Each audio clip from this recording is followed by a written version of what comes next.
Hi everyone, welcome to my channel. So आज का video है एक वन शोल्डर कुर्ती पर। ये एक ए लाइन कुर्ती है। सो वीडियो शुरू करते हैं।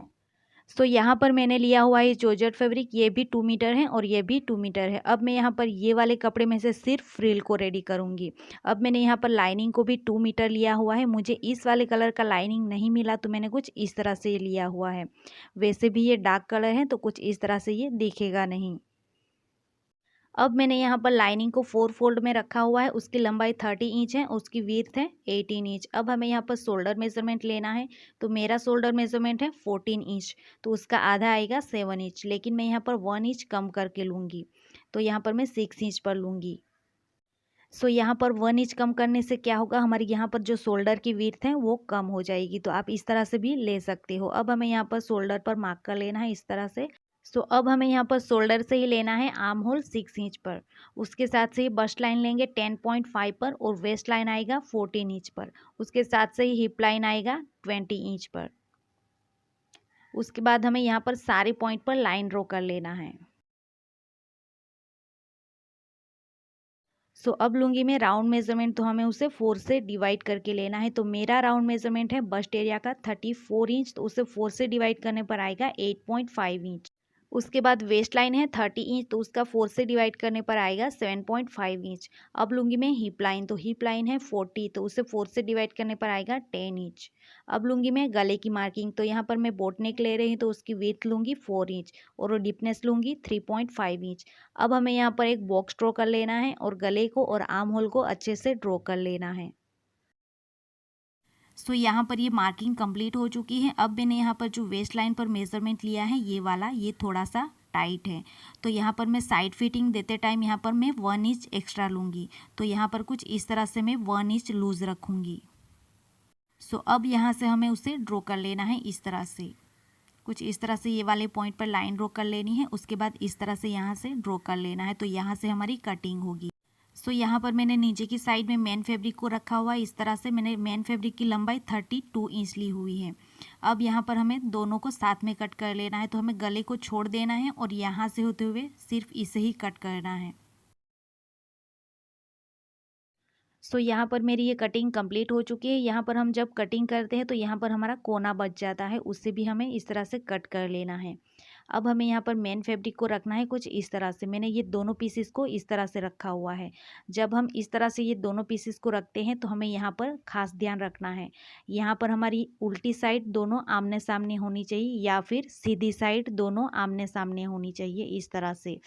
सो यहाँ पर ये जॉर्जेट फैब्रिक है तो मैंने उसे ऐसे ही रख लिया है। अगर आपकी यहाँ पर उल्टी साइड और सीधी साइड अलग अलग है तो आपको यहाँ पर ध्यान से रखना है। यहाँ पर सीधी साइड ही आमने सामने होनी चाहिए या फिर उल्टी साइड ही आमने सामने होनी चाहिए। सो अब मैंने यहाँ पर इस तरह से 11 इंच पर मार्क किया है। यहाँ से हमें ऊपर की साइड में यहाँ पर मार्क कर लेना है। उसके बाद हमें यहाँ से उस वाले कोने तक स्लांट लाइन ड्रॉ कर लेनी है। सो कुछ इस तरह से हमें यहाँ पर लाइन ड्रॉ कर लेना है। अब यहाँ से उसे कट कर लेना है। सो यहाँ पर मैंने ये कट कर लिया है। अब यहाँ पर हम लाइनिंग के ऊपर मार्क करेंगे। सो कुछ इस तरह से मैंने ये दोनों पीसेस को ले लिया है। अब हमने जो मार्किंग की थी उस साइड हमें वापस से मार्क करना है। तो अब हमें यहाँ पर इस साइड में 5 इंच पर मार्क कर लेना है इस तरह से। उसके बाद हमें यहाँ से होते हुए आर्म होल तक ड्रॉ कर लेना है। सो यहाँ पर जो हमने गले की मार्किंग की है वहाँ से हमें ड्रॉ नहीं करना है। हमें यहाँ पर थोड़ा सा गले से ऊपर से यहाँ पर ड्रॉ करना है इस तरह से। सो यहाँ से होते हुए आर्म होल तक इस तरह से ड्रॉ कर लेना है। सो कुछ इस तरह से मैंने ये मार्किंग कर ली है। आप यहाँ पर देख सकते हो इस तरह से मैंने गले के ऊपर से यहाँ पर ड्रॉ किया हुआ है। अगर यहाँ पर जो गले की मार्किंग है वहीं से हम इस तरह से ड्रॉ करते तो यहाँ पर गले की डीपनेस ज़्यादा हो जाती यहाँ पर। तो हमें यहाँ पर इस तरह से गले के थोड़ा सा ऊपर से इस तरह से मार्क कर लेना है। अब यहाँ से हमें उसे कट कर लेना है। सो यहाँ पर मैंने नीचे की साइड में मेन फैब्रिक को रखा हुआ है। अब दोनों को हमें साथ में कट कर लेना है यहाँ से होते हुए कुछ इस तरह से। सो यहाँ पर ये कटिंग कंप्लीट हो चुकी है। अगर आप यहाँ पर बिगिनर्स हो तो आप जॉर्जेट फैब्रिक को मत लीजिए, क्योंकि उसे बार बार फोल्ड करना पड़ता है और उसे खोल के कट करना पड़ता है, तो आपको थोड़ी सी दिक्कत होगी। अगर आप यहाँ पर इसकी जगह पर आप कॉटन फैब्रिक लेते हो तो आपको थोड़ी सी आसानी रहेगी। सो अब हम यहाँ पर उसे स्टिच करेंगे। तो सबसे पहले हमें लाइनिंग को रखना है, उसके बाद हमें इस तरह से लाइनिंग के ऊपर मेन फैब्रिक को रख के इस तरह से पिन अप कर लेना है। ये वाले कपड़े को हमें यहाँ पर उल्टा रखना है। उसके बाद जहाँ पर भी पिन अप किया है वहाँ पर पूरे में इस तरह से सिलाई कर लेनी है। अब यहाँ पर जो एक्स्ट्रा कोना बचा हुआ है जो लाइनिंग का, उसे इस तरह से कट कर लेना है। सो यहाँ पर मेरी ये सिलाई कंप्लीट हो चुकी है और मैंने उसे पलटाते हुए सीधा करके अच्छे से प्रेस कर लिया है। इस तरह से हमें उसे प्रेस कर लेना है। उसके बाद हम यहाँ पर शोल्डर अटैच करेंगे यहाँ पर। तो अब हमें यहाँ पर ये वाले कपड़े को इस तरह से सीधा ही रखना है। उसके बाद हमें इसके ऊपर दूसरे कपड़े को इस तरह से उल्टा रख लेना है। उसके बाद हमें यहाँ पर सिलाई कर लेनी है। सो यहाँ मेरी शोल्डर में सिलाई कंप्लीट हो चुकी है। अब हम यहाँ पर स्लीव को अटैच करेंगे। तो अब यहाँ पर हम स्लीव को कट करेंगे। सो यहाँ पर मैंने जो बचा हुआ कपड़ा था वो लिया है, मैंने उसे ऐसे ही छोड़ दिया है, मैंने उसे कट नहीं किया हुआ है। अब हमें यहाँ पर जो कोना है इसे इस तरह से पकड़ना है और उसे 2 फोल्ड कर लेना है कुछ इस तरह से। सो यहाँ पर आप देख सकते हो ये ऑलरेडी ये स्लीव के शेप में ही है। अब यहाँ से हमें उसे कट कर लेना है। सो यहाँ पर इस तरह से उसे कट कर लेना है। हमें इस तरह की 2 पीसेस को कट करना है। एक पीस को हमें इससे थोड़ा सा छोटा रखना है। सो आप यहाँ पर देख सकते हो ये इस तरह से ये स्लीव के शेप में ही है। अब यहाँ पर हमें इस तरह से यहाँ पर प्लीट्स डाल देनी है आर्म होल के अकॉर्डिंग। सो यहाँ पर मैंने उसे रेडी कर लिया है। आप देख सकते हो इस तरह से मैंने 2 पीसेस को कट किया हुआ, ये बड़ी हैं और ये छोटी हैं। उसके बाद मैंने यहाँ पर ये प्लीट्स को डाला हुआ है आर्म होल के अकॉर्डिंग। अब हमारा ये वाला पार्ट आर्म होल में अटैच होगा। उसके बाद हमें यहाँ पर ये दोनों पीसेस में पीको कर लेना है यहाँ पर। सो कुछ इस तरह से ये स्लीव यहाँ पर अटैच होगी। तो अब हमें यहाँ पर कपड़े को इस तरह से खोल के रख लेना है। ये हमारा आर्म होल है। अब हमें यहाँ पर स्लीव को इस तरह से रखना है। हमें यहाँ पर स्लीव को थोड़ा सा ध्यान से रखना है। जो हमारा छोटा पीस है वो नीचे की साइड में होना चाहिए, ताकि उसे पलटाने पर ये ऊपर की साइड में होगा। तो अब हमें यहाँ पर अच्छे से रखते हुए यहाँ पर उसे अटैच कर लेना है। सो यहाँ पर मैंने ये स्लीव को अटैच कर लिया है। उसके बाद यहाँ पर जो एक्स्ट्रा कोना है लाइनिंग का उसे कट कर लेना है। उसके बाद हमें यहाँ पर साइड फिटिंग कर लेनी है दोनों साइड में। उसके बाद हमें यहाँ पर स्ट्रिप को अटैच कर लेना है। सो यहाँ पर मैंने ये साइड फिटिंग को कंप्लीट कर लिया है दोनों साइड में। उसके बाद मैंने यहाँ पर ये मार्क किया हुआ है 11 इंच पर।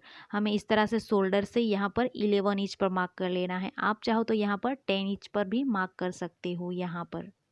उसके बाद हमें इस तरह से ये लंबी सी 2 स्ट्रिप को रेडी कर लेना है। उसकी विड्थ मैंने 1 इंच ली हुई है। आप यहाँ पर अपने अकॉर्डिंग स्ट्रिप को रेडी कर सकते हो। इस तरह से हमें 2 स्ट्रिप को रेडी करना है। उसके बाद हमें यहाँ पर उसे रखते हुए अटैच कर लेना है। सो कुछ इस तरह से हमें स्ट्रिप को अंदर की साइड में रखना है। उसके बाद हमें यहाँ पर सिलाई कर लेनी है। सो कुछ इस तरह से हमें यहाँ पर स्ट्रिप को अटैच कर लेना है। सो यहाँ पर मैंने इस स्ट्रिप को अटैच कर लिया है। उसके बाद हमें यहाँ पर जो शोल्डर है उसके यहाँ पर सीधा यहाँ पर मार्क कर लेना है ये स्ट्रिप में। उसके बाद यहाँ पर सिलाई कर लेनी है। सो यहाँ पर मैंने ये स्ट्रिप में सिलाई को कंप्लीट कर लिया है और जो बाकी की स्ट्रिप बची हुई है यहाँ पर हमें नॉट बांध लेना है शो के लिए। सो अब हमें यहाँ पर फ्रिल को अटैच कर लेना है। तो कुछ इस तरह से मैंने ये फ्रिल को रेडी किया हुआ है गैदरिंग के साथ में। जो हमने 2 मीटर कपड़ा लिया था वो पूरे कपड़े में से मैंने इस तरह से गैदरिंग को कंप्लीट किया हुआ है। उसकी लंबाई मैंने 11 इंच ली हुई है। 10 इंच हमारी फ्रिल आएगी और 1 इंच दबाव में आएगा। सो यहाँ पर अब मैं रखते हुए पूरे में सिलाई कर लूँगी। सो कुछ इस तरह से हमें ये फ्रिल को रखना है और यहाँ पर उसे अटैच कर लेना है। सो यहाँ पर मैंने ये फ्रिल को अटैच कर लिया है। उसके बाद हमें यहाँ पर नीचे की साइड में पीको कर लेना है। सो अब यहाँ पर जो मैंने वेस्ट लाइन को लूज़ रखा था उसे टाइट फिटिंग देने के लिए यहाँ पर मैं एक बेल्ट को क्रिएट कर लूँगी। उसके बाद मैंने यहाँ पर एक बो को क्रिएट किया हुआ है। इसे कैसे क्रिएट करते हैं वो मैंने एक वीडियो में दिखाया हुआ है, तो उसकी लिंक नीचे डिस्क्रिप्शन बॉक्स में है। इस तरह से हमें इसे बो को रेडी कर लेना है और यहाँ पर स्ट्रिप के बीच में रखते हुए उसे अटैच कर लेना है। इस तरह से मैंने यहाँ पर रखते हुए उसे अटैच कर लिया है। सो यहाँ पर मैंने ये बेल्ट को रेडी किया हुआ है। हमें कपड़े में सिलाई कर लेनी है। उसके बाद उसे पलटा के सीधा कर लेना है। सो कुछ इस तरह से ये आपको बेल्ट मिल जाएगी। उसके बाद मैंने यहाँ पर ये स्लीव में और नीचे की साइड फ्रिल में पीको कर लिया है इस तरह से।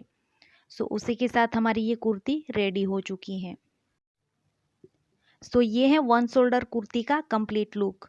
आपको ये वीडियो हेल्पफुल लगी हो तो आप उसे लाइक कर दीजिएगा, और चैनल पर नए हैं और ऐसे ही स्विंग से रिलेटेड आप वीडियो देखना चाहते हैं तो आप मेरी चैनल को सब्सक्राइब कर लीजिए और साथ में बेल आइकन को प्रेस कर दीजिए ताकि आने वाली नई वीडियो की नोटिफिकेशन आप तक पहुंच सके। Thank you for watching.